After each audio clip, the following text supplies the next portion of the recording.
میرے جیسا مجھ جیسا اس جیسے کی بیعت کرے جس کا آئینہ میں نے قرآن کی 3 آیتوں میں ناظرین آپ کے سامنے رکھا ہے، اور یہی وہ انکار کا سبب تھا کہ حسین کے نانے پہ نازل ہونے والا قرآن جو اس روئے زمین کو امن بنانے کی سب سے بڑی پیغام امن کتاب ہے، جو ظلم ستم کے فسق و فجور کو مٹانے کے لیے سب سے بڑا قانون قدرت کا بنایا ہوا مجموعہ قوانین ہے، وہ ان کو پامال کر رہا تھا۔ حضرت حسین کا یہ کہنا بالکل حق بجانب ہے، عین شرع محمدیہ کی آواز ہے، عین آوازۂ سنت رسول ہے کہ یزید جیسے کی بیعت مجھ جیسا حسین نہیں کر سکتا جس نے رسول کی گود میں پرورش پائی۔ بالکل ٹھیک ہو گیا۔ میں حافظ کاظم رضا نقوی صاحب کے پاس جانا چاہوں گا، اور میں چاہوں گا کہ جو یزید کا تعارف حضرت امام حسین علیہ السلام کی زبانی ہے ولید کے دربار میں، اس میں چند ایک چیزوں کے اوپر تو میں نے روشنی ڈال دی، میں چاہوں گا تفصیل کے ساتھ اس کے اوپر آپ روشنی ڈالیں۔ اہم ترین موضوع ہے، اور جناب نے سوال کیا ہے کہ یزید اور امام حسین علیہ السلام کا مکالمہ جو اس ولید کے دربار میں ہوا، اور جس انداز میں ابھی محترم مفتی صاحب نے تفصیل کے ساتھ اس گفتگو جو امام حسین علیہ السلام نے اپنا تعارف کراتے ہوئے کی تفصیل سے روشنی ڈالی، علمی لحاظ سے، قرآن کے حوالے سے، میں اتنا عرض کروں گا کہ جو اپنا تعارف کروایا امام علی مقام نے، وہ ان 2 لفظوں میں ایسے پوشیدہ ہے کہ جس سے ظاہر ہوتا ہے کہ امام علی مقام اپنا تعارف نہیں کروا رہے، اپنی پوری جد کا تعارف کروا رہے، بے شک کوئی شک نہیں، اپنے بھائی حسن کی امامت اور ان کی عظمت کا تعارف کروا رہے ہیں، جنہیں کہتے ہیں کہ صلح کر لی، یہ کر لیا، وہ کر لیا، امن کے دائی، امن کے علم بردار امام حسن علیہ السلام، اور وہ اعلان کر رہے ہیں اپنے بابا علی کے تمام زندگی کے دستور کا اعلان کر رہے ہیں، اپنے نانا کی زندگی کے دستور کا اعلان کر رہے ہیں۔ جی وہ تو اگر محمد بن حنفیہ کی وصیت پڑھیں تو اس سے بھی ہمیں وضاحت ملتی ہے۔ جی بالکل اسی طرح رسول پاک نے اس حسین جو محسن انسانیت ہے ارشاد فرمایا، یہ لفظ اگر اس کی گہرائی میں جائیں مفتی صاحب، آپ تمام جو سامعین ناظرین ہیں اس حدیث کی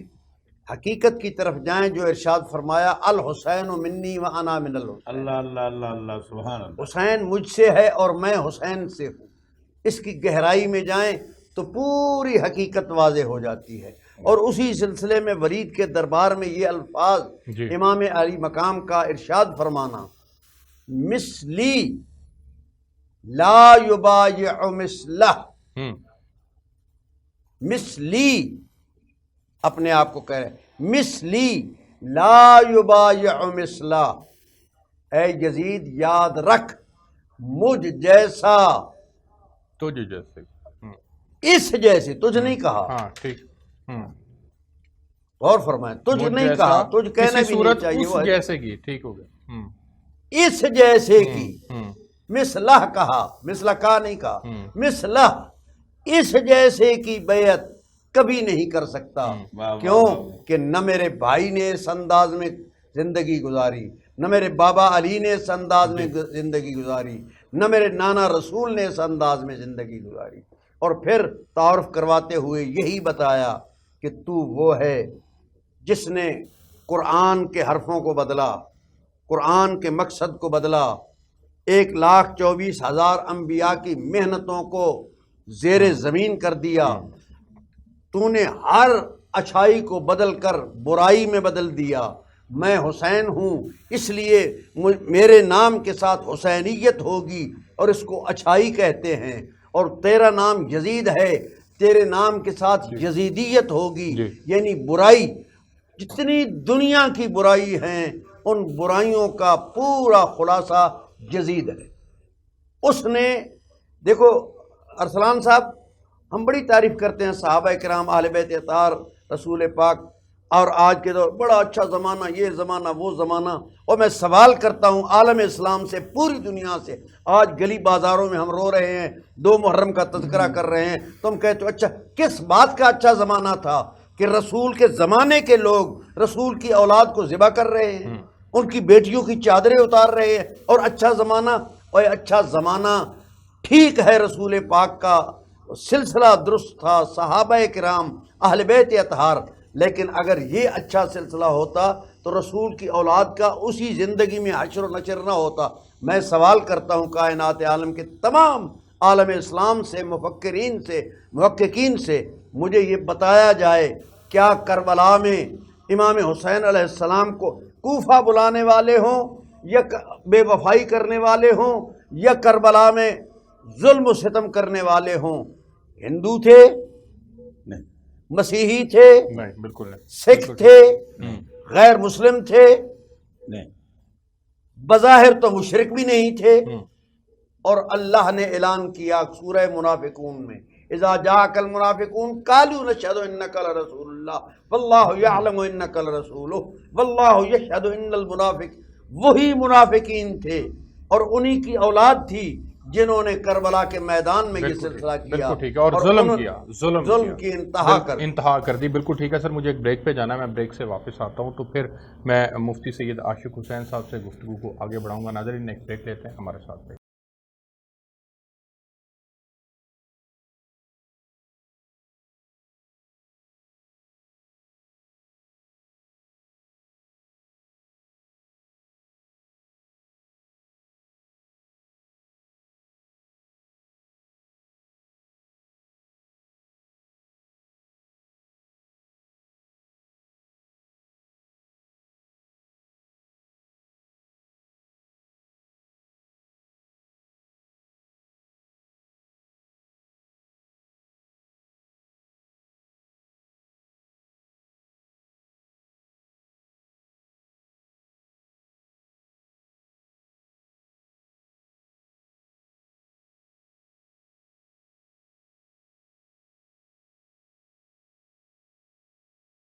جی ویلکم بیک ناظرین، آپ دیکھ رہے ہیں پروگرام محسن انسانیت حضرت امام حسین علیہ السلام۔ میرے ساتھ موجود ہیں مفتی سید عاشق حسین صاحب اور حافظ سید کاظم رضا نقوی صاحب۔ مفتی صاحب، سر حضرت امام حسین کے اپنے فرامین سے یہ بات واضح ہوتی ہے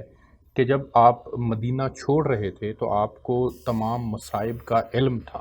آپ کو پتہ تھا کہ ممکنہ طور پر آپ کے خاندان کی قید و بند بھی ہو سکتی ہے، آپ کو شہید بھی کیا جا سکتا ہے،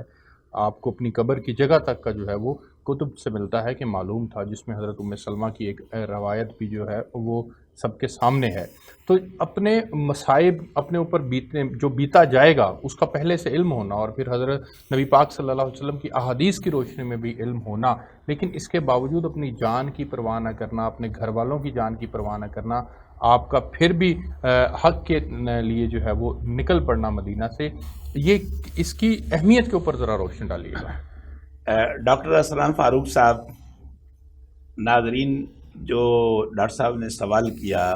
ان تمام مصائب و آلام کے ہوتے ہوئے بھی جن کا آپ کو ادراک بھی تھا اور آپ کو علم بھی تھا، اس کے باوجود آپ نے مدینہ طیبہ و طاہرہ جیسی جائے پناہ کو کیوں چھوڑا؟ تو یقیناً حضرت امام علی مقام امام حسین علیہ السلام نے جو ولید کے دربار میں آپ کو رات کے اندھیرے میں طلب کیا گیا اور بیعت کے لیے کہا گیا، تو 2 جملے آپ نے ان دیگر بہت سارے ارشادات میں قبلہ حافظ صاحب فرمائے تھے۔ فرمایا تھا پہلی بات تو یہ ہے کہ ولید، تو نے رات کے اندھیرے میں مجھے بلایا ہے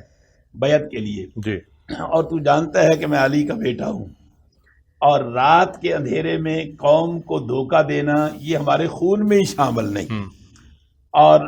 دوسرا وہی جو حفص صاحب نے بھی ارشاد فرمایا، اور میں نے بھی اپنے پہلے چند لمحوں ناظرین آپ سے عرض کیا کہ ظالم بھی تھا، فاسق بھی تھا، فاجر بھی تھا یزید، آپ نے کہا میرے جیسا اس جیسے کی بیعت کرنے کے لیے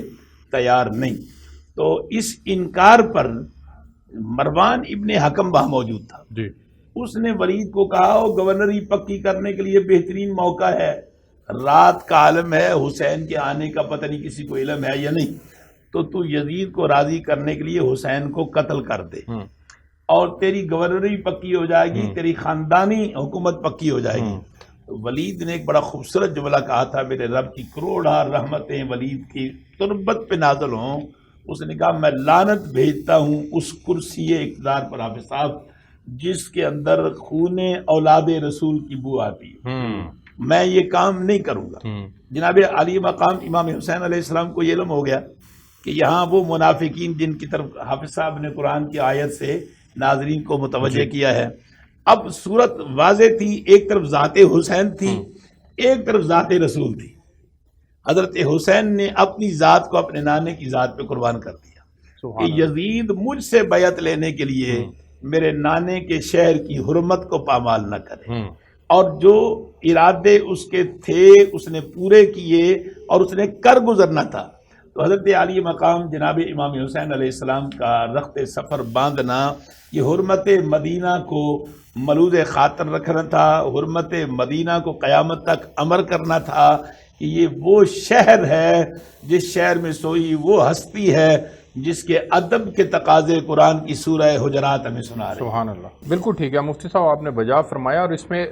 ایڈ کرنا چاہوں گا جب ہم محمد بن حنفیہ رحمۃ اللہ علیہ کو جو وصیت آپ نے لکھی تھی اس کو پڑھتے ہیں تو آپ کی مزید باتیں جو ہیں وہ وضاحت کے ساتھ سامنے آتی ہیں۔ آپ نے فرمایا کہ میں تکبر اور فساد کرنے اور ظلم کرنے کے لیے قیام نہیں کر رہا، اور میں نے صرف اپنے نانا صلی اللہ علیہ وآلہ وسلم کی امت میں اصلاح چاہنے کے لیے قیام کیا ہے۔ میں امر بالمعروف اور نہی عن المنکر کرنا چاہتا ہوں، اور اپنے نانا اور اپنے باپ علی ابن طالب کی سیرت پر چلنا چاہتا ہوں، لہٰذا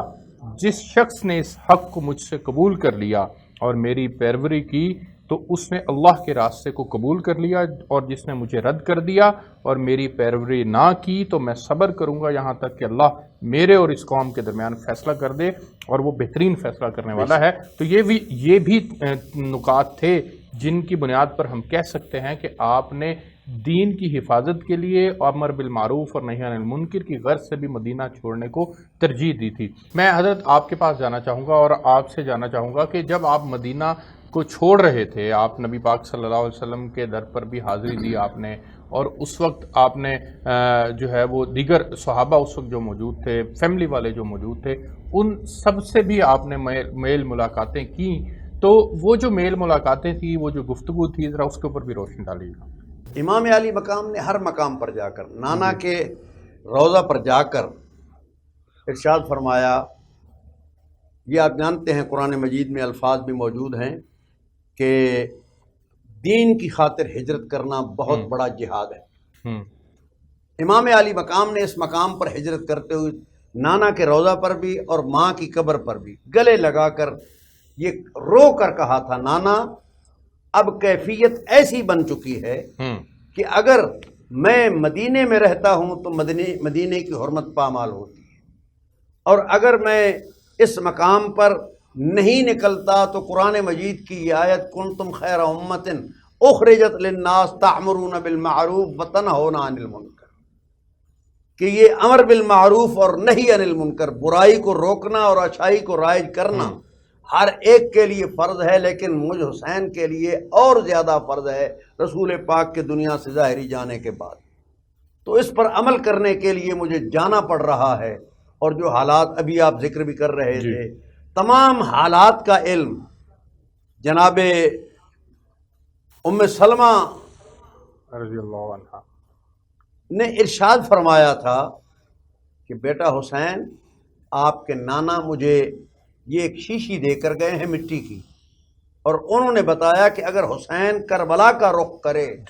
تو سمجھ لینا کہ کربلا میں شہید کر دیا جائے گا، اور جس دن شہید ہوگا اس دن یہ مٹی سرخ ہو جائے گی، خون بن جائے گی۔ اس لیے مجھے یقین ہے تیرے اوپر کرب و بلا کی مصیبتیں اور یہ شہادت کا درجہ، یہ قتل کیا جانا۔ تو امام علی مقام نے ارشاد فرمایا، نانی اماں، میں اس رسول کا نواسا ہوں، اس کا لعاب دہن چوس چوس کر میں پلا ہوں، اور مجھے نانا نے کہا تھا الحسین منی وانا من الحسین، میں جانتا ہوں، بلکہ میں یہاں تک جانتا ہوں کہ میرا قاتل کون ہے، میں یہاں تک جانتا ہوں کہ مجھے کہاں پر شہید کیا جائے گا، کس حالت میں شہید کیا جائے گا۔ تمام کیفیتیں، حیثیتیں جو ہیں میری نگاہوں کے سامنے ہے، لیکن دین کی بقا کا مسئلہ ہے، دین کی بقا کا 1,24,000 انبیاء کی محنتوں کو بچانے کا بالکل ٹھیک مسئلہ ہو ہے، گیا، اس لیے جانا ضروری ہے۔ اور میں یہی سوال مفتی سید عاشق حسین صاحب کے لیے چھوڑ کر جا رہا ہوں کہ حضرت امام حسین کی تحریک جو تھی وہ حق و انصاف کے لیے تحریک تھی، تو اس وقت کون کون سے حقوق جو تھے وہ غضب ہو رہے تھے، کون کون سی اسلام کے جو بنیادی اساس ہے اس سے پیچھے ہٹا جا رہا تھا، اس کو بچانا کیوں کر کے ضروری تھا؟ ان تمام چیزوں کے اوپر میں چاہوں گا کہ مفتی سید عاشق حسین صاحب روشنی ڈالیں۔ بریک لیتے ہیں، ہمارے ساتھ رہیے۔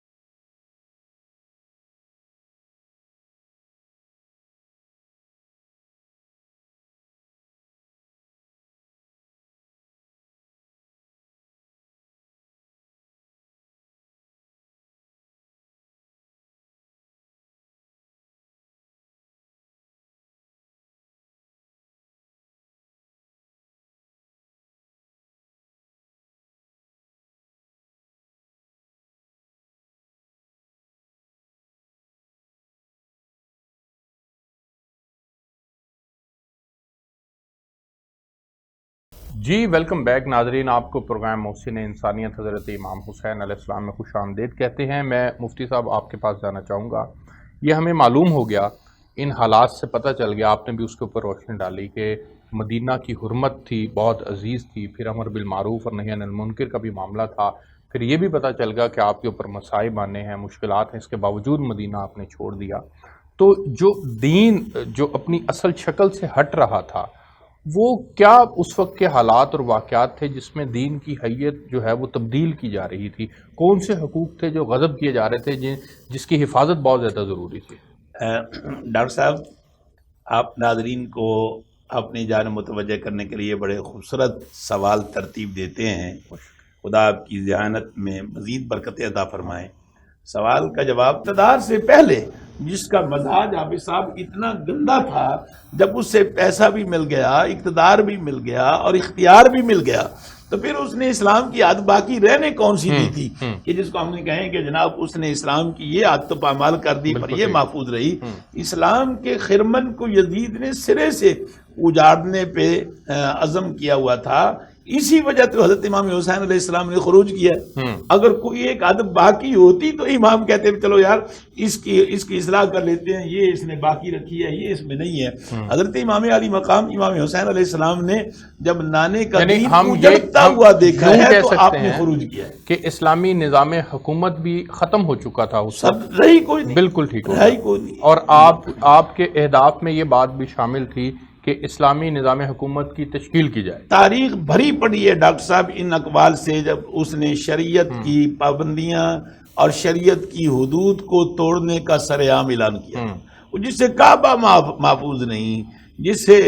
رسول اللہ صلی اللہ علیہ وسلم کے وہ شہزادے محفوظ نہیں، تو پھر کسی نے تو علم اٹھانا تھا، کسی نے تو اٹھانا تھا، اور وہ حضرت امام حسین علیہ مور السلام نبوت پہ سواریاں کی، جنہوں نے نبی کی زبان کو چوسا، جو گودے رسالت میں پروان چڑھے،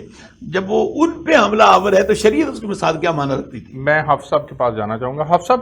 جب آپ مدینہ سے سفر شروع کرتے ہیں اور مکہ تک آپ پہنچتے ہیں، اس وقت کے حالات کے اوپر ذرا روشنی ڈالیے گا۔ کتب سے ہمیں کیا رہنمائی ملتی ہے کہ حضرت امام حسین کا جو مدینہ چھوڑ کر مکہ تک کا جو سفر تھا، اس سفر کے اندر آپ کو کہاں کہاں سے خطوط ملے، کہاں کہاں سے آپ کو جو ہے وہ کون کس صحابہ نے آپ کو سے آ کر ملاقاتیں کی، آپ کے خاندان کے لوگوں نے آپ کے ساتھ جو معاملہ کیا، اس کے اوپر ذرا تفصیل سے روشنی ڈالیے گا۔ امام علی مقام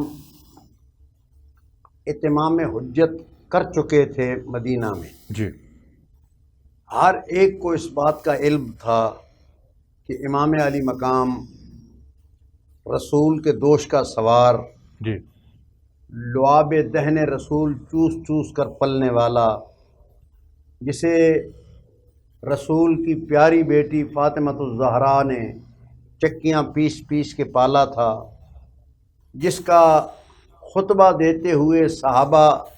احترام کرتے تھے اگر حسین گر جاتے تھے۔ مختلف روایات سلسلہ وہ حسین مدینہ کو چھوڑ رہا تھا. میں کہتا ہوں عام آدمی بھی اگر مکمل طور پہ بچوں سمیت اس انداز کی ہجرت کر رہا ہو تو دشمن سے دشمن بھی ہو تو آ کر کہتا ہے کہ بھائی ہم حاضر ہیں، آپ کیوں یہ اپنا وطن چھوڑ رہے. لیکن ہر ایک اپنے انداز میں مست تھا، کسی کو علم نہیں تھا. یزید نے ایسا ماحول بنا دیا تھا. یاد رکھیں،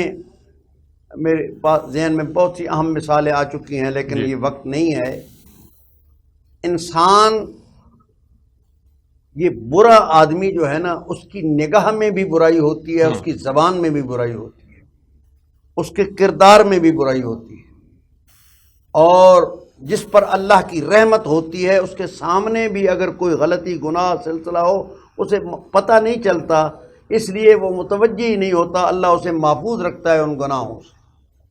امام علی مقام مکہ میں پہنچے، یہ 2 محرم کا سلسلہ ہے. 2 محرم کو کربلا پہنچے ہیں. 8 محرم کو امام علی مقام نے بندھے ہوئے احرام کھول دیے. 8 ذی الحج کو 8 ذی الحج کو بندھے ہوئے احرام کھول دیے اور مکہ سے منہ موڑ کے کعبہ کو چھوڑ کے مدینہ حج کو آپ نے عمرے میں تبدیل کر دی. مکہ کو چھوڑ کے کعبہ سے منہ موڑ کے رخ کیا کربلا کی طرف. میں یہ الفاظ عموماً کہا کرتا ہوں. مدینہ سے جاتے وقت بھی کہہ رہے تھے حسین، اے کلمہ پڑھنے والے مسلمانوں، سوچو رسول کا نواسہ مدینے کو کیوں چھوڑ رہا ہے. اور آج 8 ذی الحج کو حاجی آ رہے ہیں حج کرنے کے لیے. میں اسی لیے کہتا ہوں عبادت کرو، عادت نہ کرو. اگر یہاں عبادت ہوتی یا عبادت کا ذہن میں تصور ہوتا ضرور یہ حاجی بھی ساتھ دیتے امام حسین علیہ بالکل السلام. ٹھیک. وہ اپنی رسم رواج جو ذہن میں تصور تھا اسے پورا کر رہے ہیں. عبادت کی روح حسین تھا اور حسین کعبہ کو چھوڑ کے کیوں جا رہا تھا. اور کعبے کی عظمت اور حج کے معاملات ان کے بیٹے امام زین العابدین علیہ السلام نے کئی حج پا پیادہ کی ہیں. اتنی عظمت والا عمل چھوڑ کے جا رہے ہیں. انہیں علم تھا کہ یزید جیسا فاسق و فاجر جس کی تربیت ہی گندی تھی، اس کے ساتھی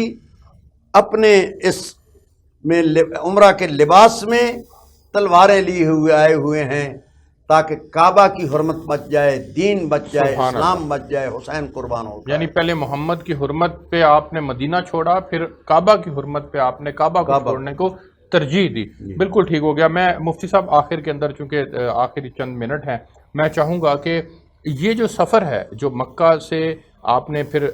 کوفہ کی جانب اور کوفہ سے پھر آگے کربلا کی جانب جو آپ نے سفر کیا ہے، اس وقت مکہ کے جو حالات تھے اور جو اس وقت آپ کے ساتھی آپ کے ساتھ تھے، آپ اپنے ساتھیوں کو کنونس کرنے میں کامیاب ہو گئے تھے؟